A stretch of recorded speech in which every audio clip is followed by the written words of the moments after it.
the new unity that we've all been working for as we forge forward for the purposes of achieving the greater good in terms of the promises and the pledges we made to the Kenyan people. So let me leave it at that. Our formal statement, obviously, will be coming. But as of now, I just want to really thank His Excellency the President for the confidence he's shown in myself and in my brother here as we take on, as join the rest of the team of Honorable Angwe, Honorable Maore, and Jimmy Angweni in spearheading the National Assembly and the other team within the Senate as we achieve the Jubilee agenda. What about departmental committees? The departmental committees is one of the responsibilities we have. Is between now and Thursday, we will have processed all the names that need to be changed, working obviously with the party leader, and then you'll get to hear of those when the names are officially released in Parliament. Okay? There's a process that needs to go through, and that process has to go through a selection committee, it has to go through House Business Committee, it has then to go to the House. So by that Thursday we'll have all the names? By Thursday, the committees will then have elected, because they need to do an election. There's a formal process, and we hope that we'll get the results declared by the clerk in terms of the election that will have taken place in the various committees by Thursday. What was the president's tone to the rebels, per se? There were no rebels. No, but you understand the question? No. Let me tell you, we don't have rebels. The rebels exist in the eyes of people who want to profile people as pro or anti. I don't see anyone traveling that distance at night to come here to rebel. People came here because they are committed to the party, right? No, we had a very humble, we had a very cordial meeting. We even ended up with tea at the cafeteria. It's like, it's that social. It's that, and we wish we didn't have the restrictions of COVID, then we would have probably socialized much more. Yeah, but I want to assure you, and I want to commit myself that going forward, we would want to see the whole Jubilee fraternity working together in harmony to achieve the objectives of the party. And I believe that's what we were. Was there an opportunity for members as well to engage with the president in terms The agenda was one. The president proposed, there was a seconder, and that's it. So there was no engagement because once the agenda item is completed, there's no engagement. We will have a meeting to engage depending on the issues of the day. Yeah, but the agenda item for the day did not have opportunity or room for discussion. Why do you think the government felt the need to change leadership?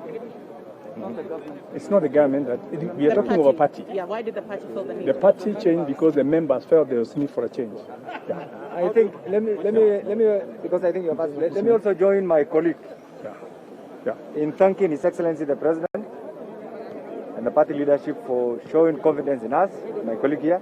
I also want to thank the members of the Jubilee Party and Coalition for their resilience and also for the confidence. And secondly, I think politics is so dynamic. This is one thing that really we also need to understand. Politics is so dynamic in the sense that every day comes with events.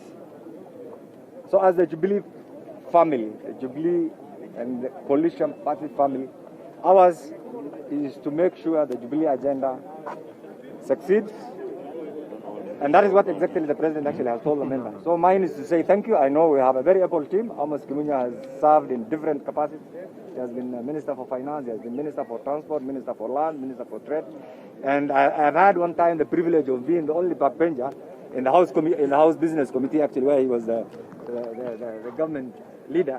Ours is to ensure that we will make sure that the Jubilee agenda, in line with the principles stated under the handshake, succeeds. And I think that's what the President has emphasized. And he has rightly put it, there is no Jubilee A or Jubilee B. Ours is to make sure the Jubilee family works together as a group to make sure the Jubilee agenda succeeds. Otherwise, We wish you well also, and I hope you will support us in implementing the agenda of His Excellency, the Jubilee Party, and the Jubilee government. Thank you so much. Asanteni. How do you intend Jubilee and Jubilee? No, let's not spoil. Let's not spoil a good day. Thank you so much. Asanteni. Hey, that's nice. No. I don't want to comment. Whoa.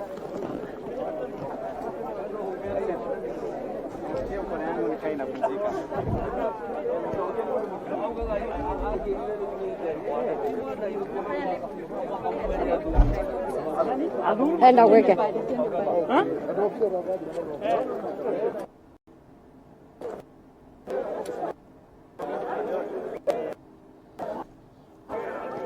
Ilikuwa live by the way.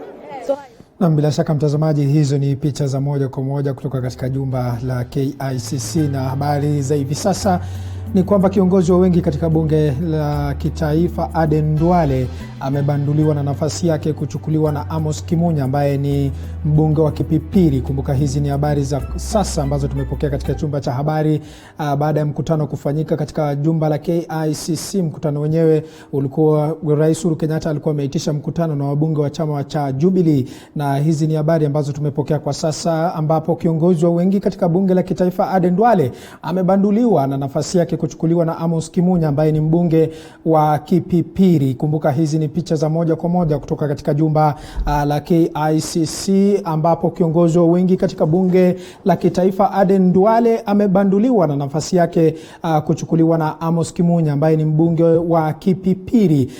Hivyo basi kuanzia siku ya leo hadi siku ya Alhamisi, mabadiliko au majina ya wale ambao wamepatiwa nyadhifa katika chama cha Jubilee itachapishwa kufuatia, ambapo itafuata msururu ama ule mchakato ambao unastahili kufuata kupitia katika bunge la kitaifa na kuidhinishwa kuchukua nafasi hizo rasmi. Hivyo basi kufikia siku ya Alhamisi, majina ya mabadiliko yale ambayo yamefanyika katika chama cha Jubilee yatachapishwa. Mpenzi mtazamaji, kumbuka Amos Kimunya hapo hivyo akizungumza na wale waandishi wa habari anasema kwamba mabadiliko hukua na mabadiliko hutokea, na hivyo basi Rais Uhuru Kenyatta na kusudio la kufanya mabadiliko katika chama cha Jubilee. Itakumbuka kwamba kumekuwa na mvutano katika chama cha Jubilee na mgawanyiko ambao umezidi kushuhudiwa, na vile vile nikimnukuu kidogo yule mbunge wa kaskazini mwa Kenya ambaye anafahamika kama Keinan Weli ambaye atakuwa katika lugha ya King'eng'e wanasema parliamentary secretary ama katibu katika bunge, anasema kwamba mabadiliko hayo, amempongeza Rais Uhuru Kenyatta kwa mabadiliko ambayo yamefanyika kwa sasa, na hivyo basi kuna mengi tu ambayo yatazidi kufanyika. Lakini kwa sasa mtazamaji, nataka tuungane na mwanahabari wetu Elizabeth Mutuku ambaye amekuwa akikita kambi katika jumba la KICC. Na Elizabeth Mutuku, labda kama unanipata kwa njia iliyo bora zaidi, tunafahamu Keinan ambaye atakuwa ni parliamentary secretary katika lugha ya King'eng'e amezungumza na waandishi wa habari. Hebu tufahamishe, na pia vile vile kando na hayo tufahamishe kuhusiana na mkutano huo ambao Rais Uhuru Kenyatta alikuwa ameitisha katika jumba la KICC, na tunafahamu kwamba katibu mkuu wa chama cha Jubilee Raphael Tuju na Rais Uhuru Kenyatta walikuwa wamezungumza katika mkutano huo.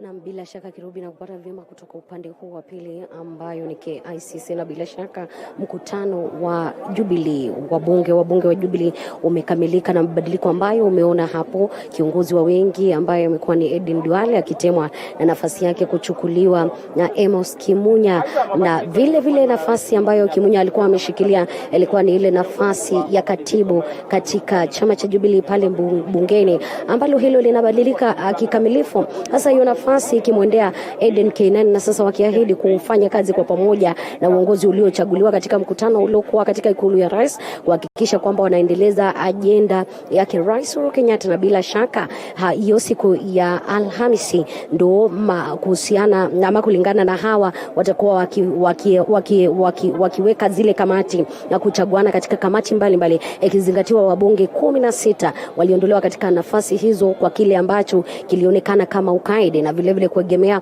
upande wake naibu rais Daktari William Ruto. Na bila shaka Haya yote yatakuwa yakiangaliwa katika mkutano huu wa siku ya Alhamisi. Kumbuka haya ni baadhi ya mabadiliko ambayo yamekuwepo, na bila shaka kama kawaida huu mkutano Rais Uhuru Kenyatta amepata kuwaonya wale ambao wanaegemea upande wa Jubilee, haswa utangatanga, na ambao bila shaka wamekuwa kwa njia moja au nyingine hawaendelezi ile agenda yake Rais Uhuru Kenyatta, akiahidi kwamba bado macho yake yako kwao, na wakiendelea vile vile bila shaka atakuwa akichukua hatua mbalimbali za kisheria ama za kinidhamu kuhusiana na wao, na zaidi una haya mabadiliko ambayo wabunge wengi ambao nimezungumza na wao wanasema hawakuwa na lolote la kusema, manake hawakupewa ile nafasi. Ajenda yenyewe ya mkutano huu ilikuwa hiyo tu ya hao wawili, na baadaye tutakuwa tukisikia maoni yao. Kwako studio ni Kirubi.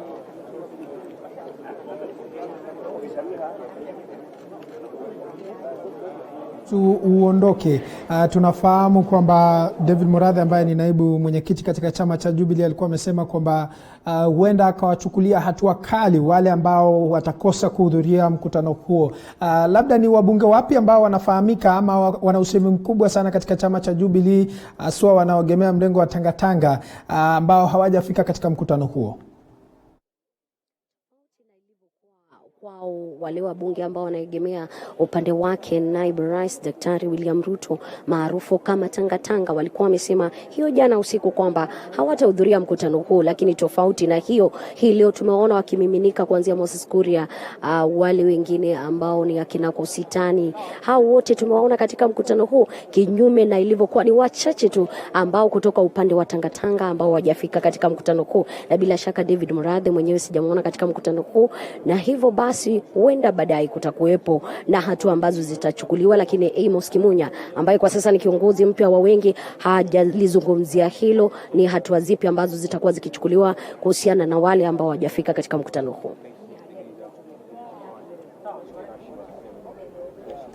Naam, asante sana mwanahabari wetu Elizabeth Mutuku kwa kufuatilia taarifa hiyo. Bila shaka mtazamaji, tunafahamu kwamba kumekuwa na mgawanyiko katika chama cha Jubilee, na akizungumza na waandishi wa habari ule mbunge wa kaskazini mwa Kenya ambaye anafahamika kama Keinan Uelie alikuwa amezungumza na kusema kwamba kwa sasa hakuna kitu kama chama asili center ama Jubilee asili center kama jinsi ambavyo wengi wamekuwa wakizungumzia kuhusiana na kubuniwa kwa sehemu hiyo ya mikutano, na ambayo imezidi kuzua hisia kinsani miongoni mwa Wakenya na viongozi wa kisiasa. Bila shaka mtazamaji, hiyo ni taarifa ambayo tutazidi kufuatilia kwa undani zaidi tujue hatma itakuwa ni ipi, na tunafahamu kwamba lazima kutakuwepo na wale viongozi ambao watazungumzia kuhusiana na mkutano wa leo ambao umefanyika, na sijui wewe mchango wako ni upi. Kumbuka nambari yetu ya rafa ni 22047 na tovuti yetu www.tv47.co.ke, na pale kwenye mtandao wa Facebook unatupata kupitia TV47 Live au TV47KE @paukirobi, kwenye mtandao wa Twitter #matukio mtambuko, ambapo kwa sasa tunakupeperushia matangazo haya moja kwa moja. Kumbuka hizi ni habari ambazo tumepokea kwa sasa, ambapo kiongozi wa wengi katika bunge la kitaifa Aden Duale amebanduliwa na nafasi yake kuchukuliwa na Amos Kimunya ambaye ni mbunge wa Kipipiri. Hivyo basi tunatarajia kwamba mabadiliko siku ya Alhamisi, majina ya mabadiliko ambayo yamefanyika katika chama cha Jubilee, majina yao yataweza kuchapishwa kufuatia baada ya kupitia katika ule mchakato ambao unahitajika na kuweza kuidhinishwa katika bunge la kitaifa na wale ambao watakuwa nahusika katika mchakato mzima. Mtazamaji, hiki ni kipindi cha Matukio Mtambuko, kipindi ambacho kwa sasa kinakupeperushia taarifa za habari, taarifa ambazo zimeingia katika chumba chetu cha habari. Kumbuka nambari yetu ya rafa ni 22047. Hizi ni habari ambazo tumepokea kwa sasa. Kumbuka mkutano huo ambao umefanyika muda mfupi kwa sasa katika jumba la KICC ulikuwa umeitishwa na Rais Uhuru Kenyatta ambaye ni kiongozi wa chama cha Jubilee, na yule ambaye ni naibu mwenyekiti katika chama cha Jubilee David Murathe alikuwa amesema kwamba wale wabunge ambao watakosa kuhudhuria mkutano ambao umefanyika muda mfupi katika jumba la KICC huenda wakachukuliwa hatua kali za kisheria ama kulingana na ile ambayo ambayo tunasema katika lugha ya Kingine Parties Act, jinsi ambavyo inastahili kufanyika katika chama cha Jubilee. Bila shaka mtazamaji, hizi taarifa hizi tunapeperushia moja kwa moja kutoka hapa katika jumba la matangazo TV47 makao makuu jijini Nairobi, na taarifa ambazo tumepokea kwa sasa, labda nikirudia kwa mara ya mwisho, ni kwamba kiongozi wa wengi Aden Duale katika bunge la kitaifa amebanduliwa na nafasi yake kuchukuliwa na Amos Kimunya ambaye ni mbunge wa Kipipiri. Hivyo basi tunatarajia kwamba kutakuwa na mabadiliko kuhusiana na kile ambacho kimefanyika. Bila shaka mtazamaji, unaendelea kufuatilia kipindi hiki cha Matukio Mtambuko kupitia tovuti yetu ambayo ni www.tv47.co.ke, na pale kwenye mtandao wa Twitter ni @tv47ke, #Matukio Mtambuko, @paukirobi, @paukirobi, #Matukio Mtambuko, na tutakuwa tunakufahamisha kile ambacho kinajiri katika maeneo tofauti ya nchi. Bila shaka mtazamaji, endelea kutegea kipindi cha Matukio Mtambuko. Mimi ni mtangazaji wako Paul Kirobi, na tutakuwa tunakujuza kile ambacho kitakuwa kinaendelea katika maeneo tofauti.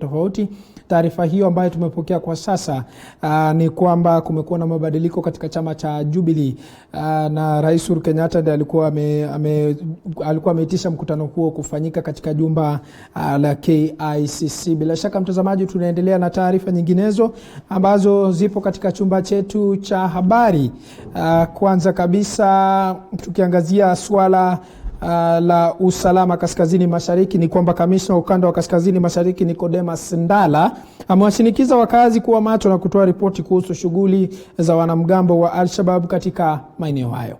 Wangejitokeza watoe ujumbe kwa serikali, ambao wengine ni NPRs, kwa polisi, kwa machifu na kwa kila mtu ambaye anaweza husika, ndio iwezekane tuweze kupata immediate action. That is the way I can say. Otherwise, without information hatutafanya vile inatakikana kufanyika. Wao walipeana ujumbe, na nafikiri tangu nikuja hapa, hiyo ni kama wimbo nimekuwa nikiimba kwa wenzetu polisi, hata machifu wangu na watu wote wa administration. Mtu akipeana ujumbe wowote, hiyo ni siri. You don't talk about your source of information. Nimewaeleza hiyo na nafikiria tumekubaliana. Kiachana na hayo, kwingineko ni kwamba Mwangi amefurushwa na hatua ya tume ya maadili nchini na kukabili ufisadi EACC ya kumfungulia mashtaka naibu kamishna wa eneo la Maragwa katika kaunti ya Murang'a Alex Mukindia.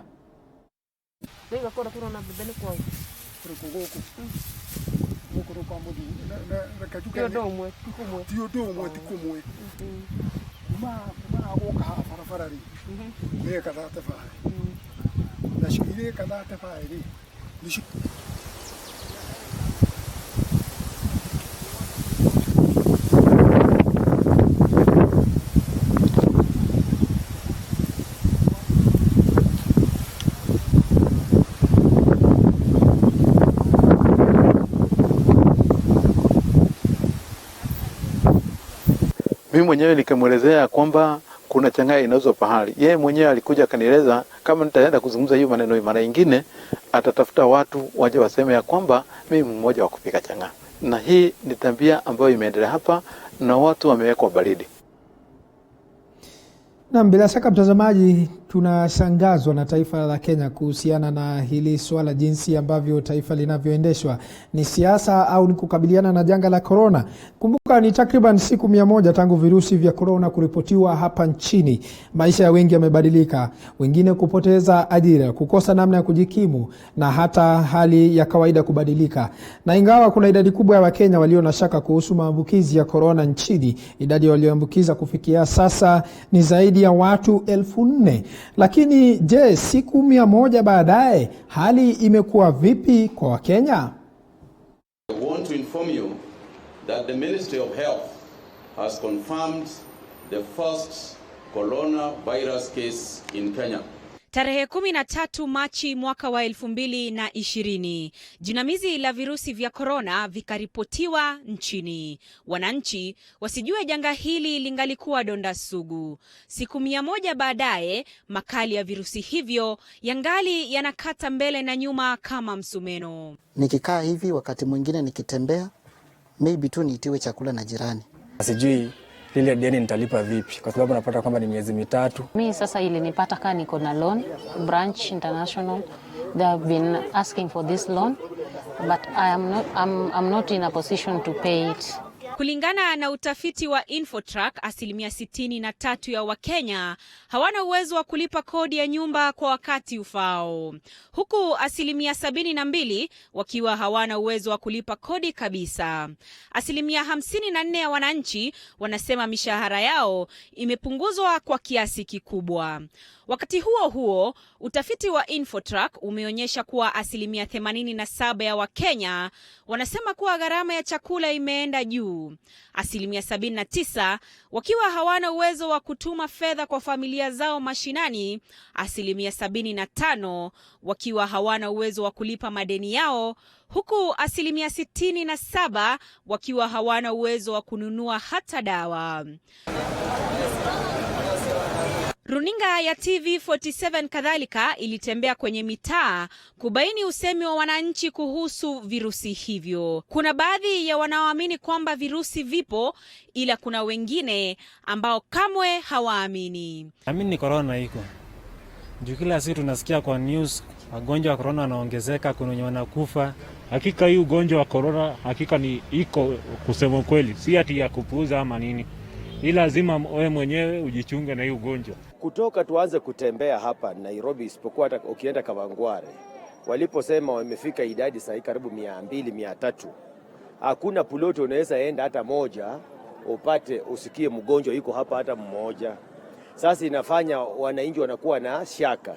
Kusema kweli, virusi tunahisi tu viko, lakini watu wenyewe ingawaje hatujashuhudia na macho. Wengine tuko kama Thomas, tunataka tushuhudie na macho tuone kama kweli hizi virusi zina behave aje ama zinafanya aje mtu. Akizungumza, waziri wa afya Mutahi Kagwe amesema kuwa chini ya siku 100 zilizopita serikali imeweka mikakati kabambe kudhibiti maambukizi zaidi.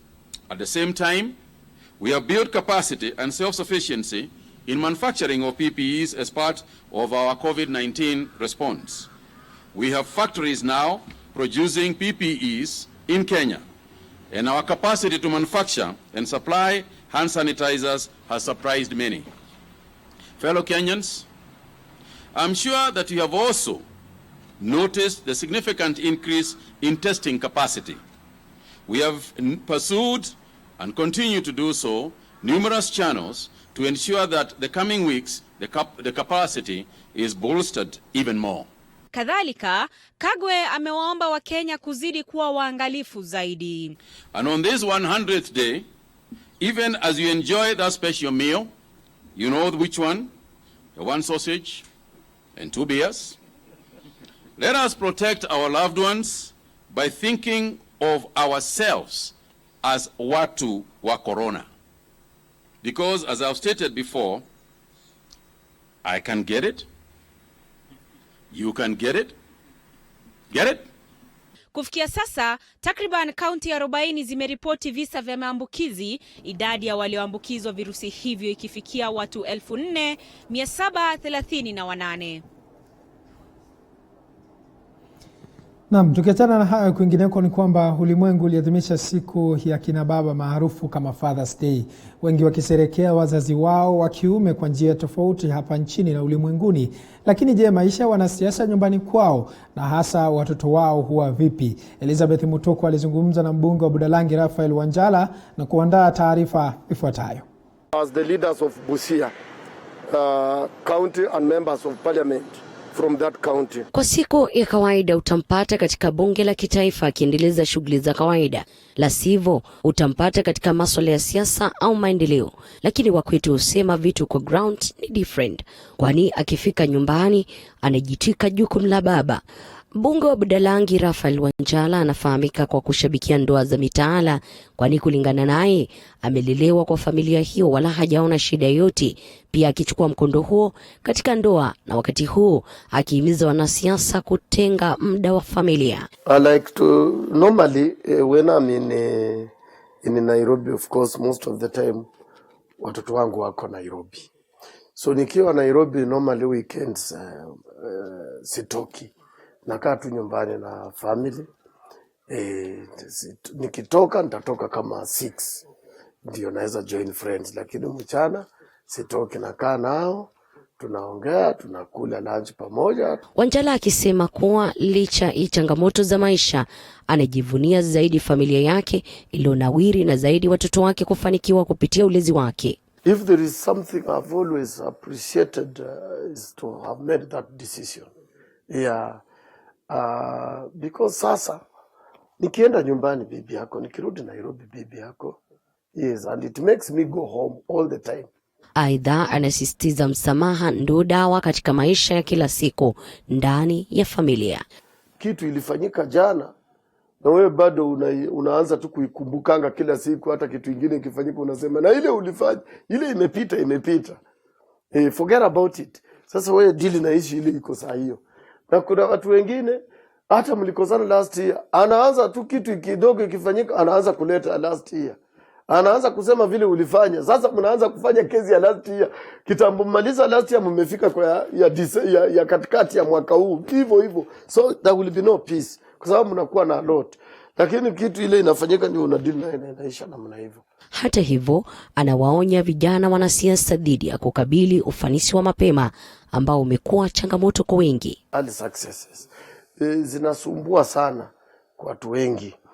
Mbunge anaingia hapo bunge, kitu ya kwanza anaenda kutafuta ni bunduki.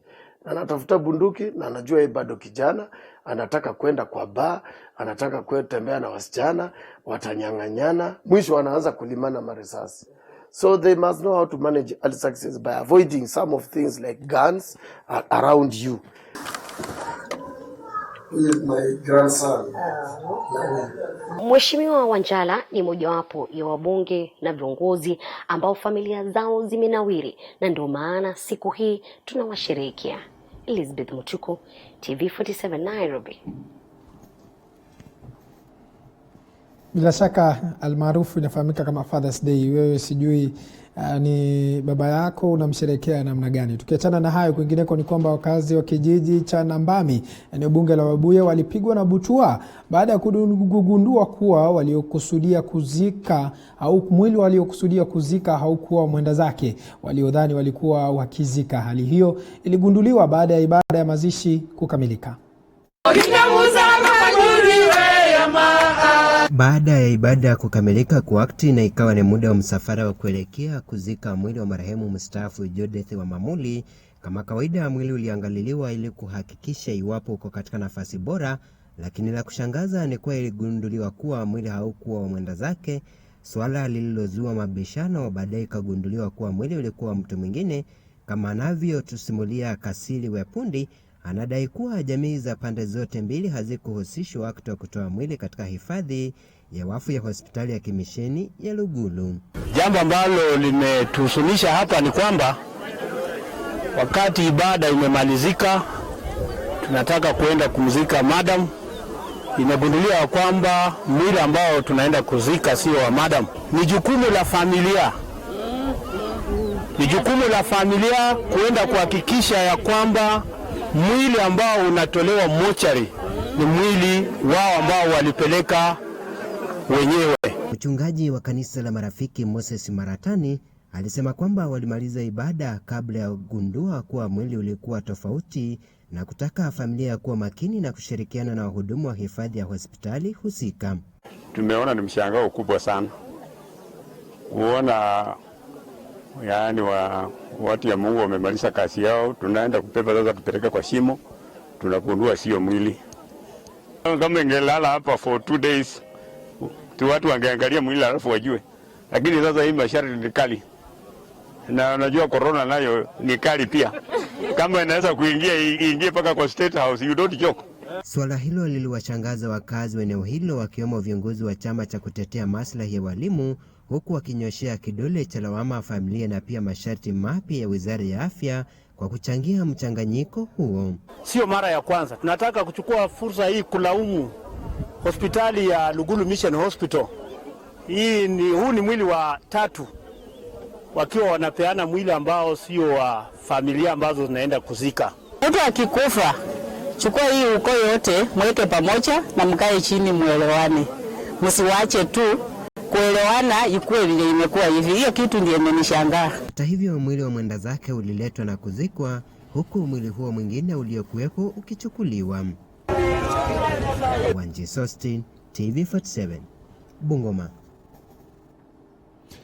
Naam, tukitoka katika kaunti ya Bungoma kwa sasa tunaelekea hadi maeneo ya Limuru, ambapo baadhi ya wakazi wa kijiji cha Karanje Limuru katika kaunti ya Kiambu wamewekwa katika karantini baada ya mmoja wao kutangamana na mgonjwa wa virusi vya korona. Wakazi hao hata hivyo wanahofia unyanyapaa kutoka kwa wakazi wa kijiji hicho. Serikali katika eneo hilo imekuwa ikijaribu kuhamasisha wakazi wa kijiji hicho dhidi ya kuwatenga wakazi waliowekwa katika karantini.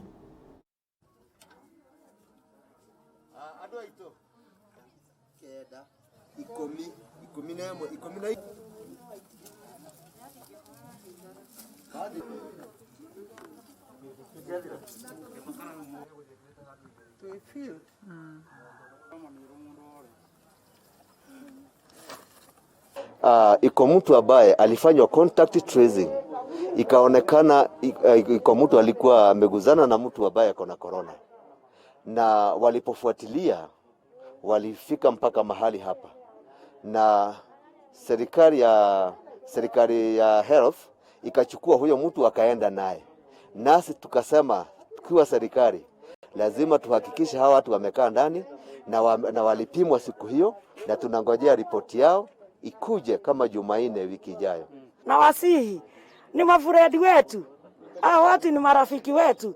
Kwa hivyo ningewauliza wakati watafunguliwa, mtu akija karibu na wewe, hata akija kwa duka yako, hata akienda kwa soko, msiwaogope, kwa sababu daktari ataleta risoti yao, na wakionekana si wagonjwa watarudi tu makazini mwao.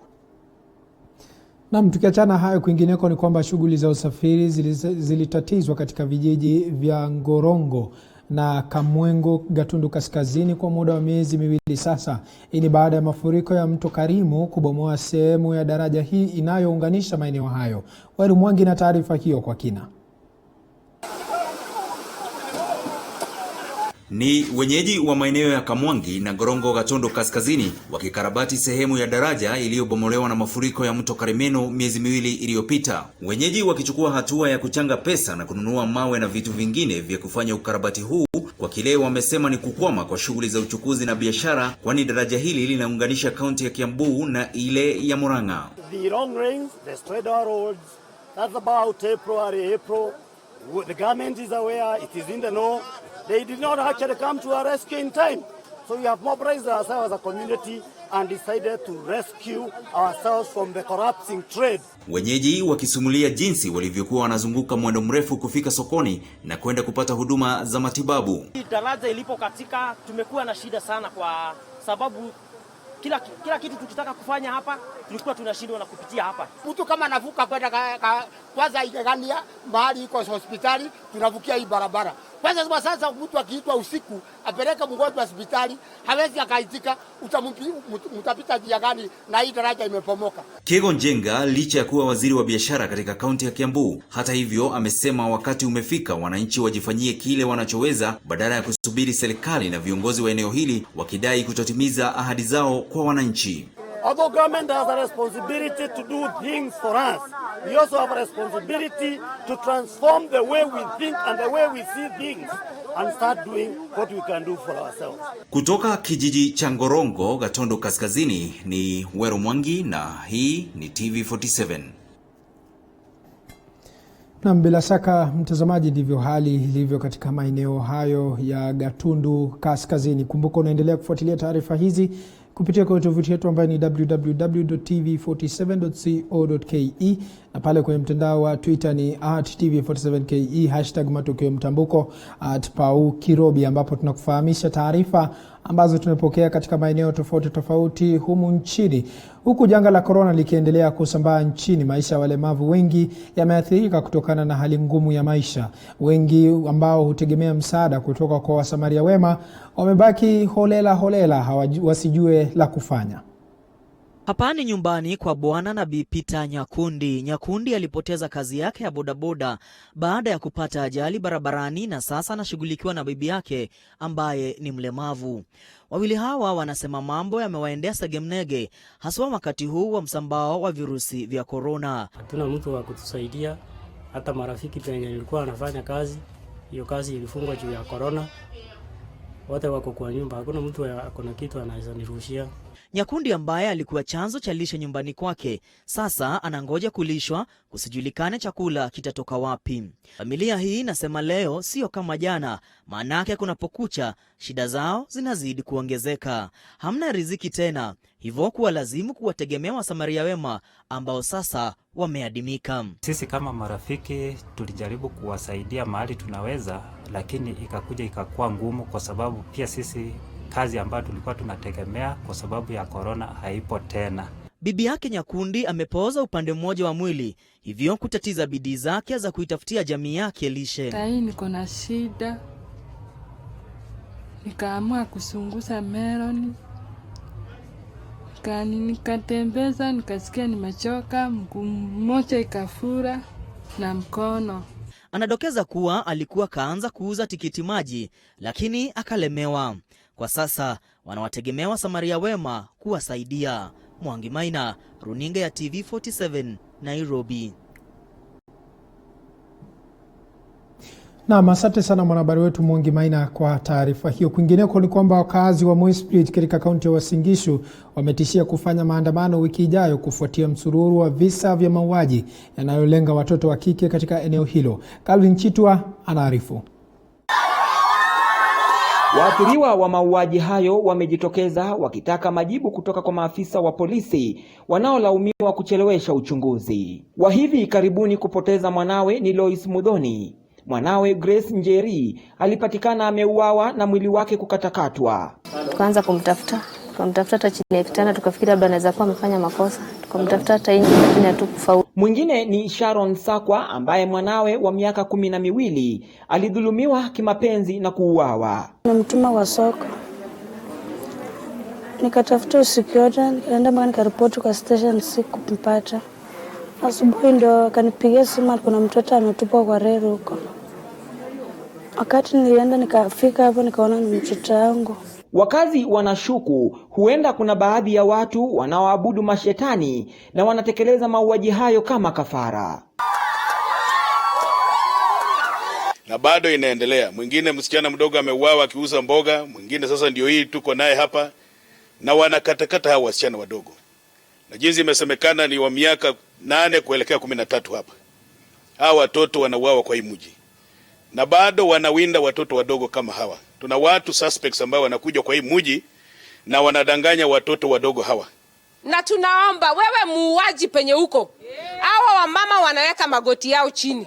Siku moja ya Mungu ni mengi utapatikana. Kamanda wa polisi kaunti ndogo ya Soi, Fanuel Nasio, ameahidi kufanya uchunguzi kuhusiana na mauaji hayo. So far, kama hii kesi ya juzi hii, kwa saa hizi tunaendelea na uchunguzi. Calvin Chitwa, runinga ya TV47, kaunti ya Uasin Gishu. Asante sana mwanahabari wetu Calvin Chitwa kutoka kaunti ya Uasin Gishu. Taarifa hiyo kwa sasa inatuvusha hadi viwanjani, ambapo nahodha wa zamani wa Sofapaka James Situma amefichua siri kuu katika safari yao ya kutoa ubingwa wa ligi kuu ya KPL mwaka 2009. Situma ambaye ndiyo nahodha pekee kuwahi kuongoza Sofapaka kutoa taji hilo, anasema umoja wa klabu hiyo pamoja na makali ya mshambulizi wa zamani John Baraza kuliwahakikishia taji msimu wao wa kwanza ndani ya KPL. Kwa sasa Baraza ndiye kocha mkuu wa Sofapaka. Wote ni quality tulikuwa nayo pale mbele, walikuwa wafungaji mabao, na kitu tulijua ukiwa na John Baraza kwa uwanja, wacha mpira ifike kwa mguu yake, kitu anajua ni moja tu, kufunga mabao. So na alitusaidia sana kwa sababu tulikuwa tunajua tutafunga. So ilikuwa kazi yetu watu wa nyuma wafanye nini? Wazibe. Wakishaziba vizuri tunajua tunashinda mechi, but mchango wake ulikuwa mkubwa sana, na ukiangalia ni mtu kwa uwanja utaona kama hata haonekani, but wakati unaona nyafu imetingika utaona ni John Baraza ndiye anaenda kusherekea. Bila shaka mtazamaji, sijui kina nani ambao wanamkumbuka John Baraza. Alikuwa ni matata katika uwanja wa kucheza mpira. Bila shaka mtazamaji, nafahamishwa kwamba muda wangu kwa sasa umeyoyoma zaidi na sina budi ila nitakuwa na kuaga kwenye kipindi cha Matukio Mtambuko. Nimekuwa mwanahabari wako Paul Kirobi, sina la ziada na kutakia mchana mwema. Shukrani za dhati.